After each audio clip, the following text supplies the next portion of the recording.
Hello students, today I am going to show you how to write a quadratic equation using the vertex and an a value. Okay, so in this problem they give you the vertex at 4 and -6, and then they go ahead and gave you the a value, which is 3. Sorry. So because they give you the vertex, that's where we're going to start from, right? So we have three forms for quadratic. We have standard form, we have vertex form, and then we have what we call the factor form, or sometimes it's known as the x-intercept forms, right? So let's start with the vertex form. So let's remind you, the vertex form is y equals a times the quantity of x minus h squared plus k.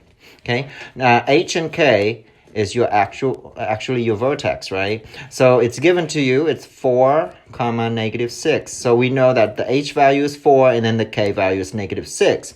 Now notice the h value inside the parenthesis is always opposite, and then outside of the parenthesis is not opposite, which is your k value. So be careful when you plug these things in, right? When you substitute the value. So y equals, my a value is 3 times x minus, so I have to put the minus because that's what the form tells me, and then I put the 4 in there because that's what h is, and then square, and then plus -6, right?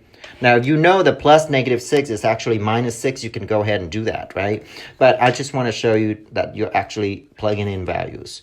And then now, if the problem asks you to say, oh, write this in vertex form, you can just take care of this, change it to a minus, and you'll be done, because this is the vertex form. Now, today we're going to write this in standard form, right? Standard form is ax squared plus bx plus c.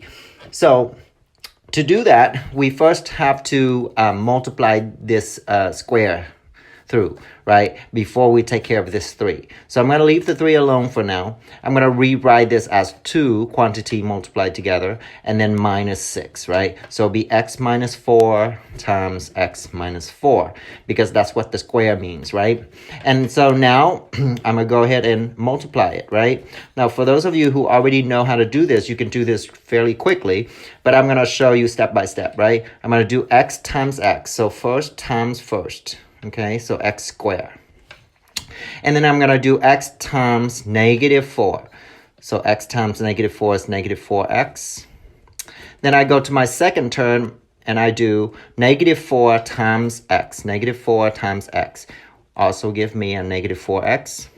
And then I do -4 times -4. Now, be very careful with your negatives, right? -4 times -4 is positive 16, right? So I do all of that first. Now, I want to simplify this before I multiply the 3 through, right? So 3 times x squared. I have -4x and -4x. That give me actually -8x plus 16 minus 6, okay?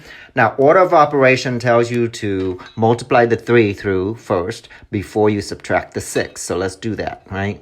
So 3 times x squared is 3x squared.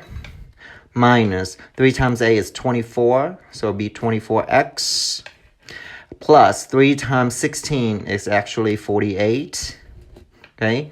And then minus the 6, okay? So we're almost done, right? We're almost ax squared plus bx plus c, but we got to combine the like term right here. So one more step.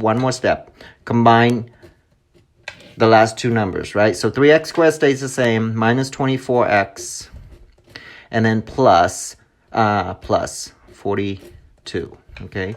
And this is your standard form for this quadratic equation. And if you graph this, you will see the vertex happens right here, okay? And your graph would be pretty skinny because your a value is bigger than 1. All right, I hope that helps, and I'll see you in the next example. Thank you for watching.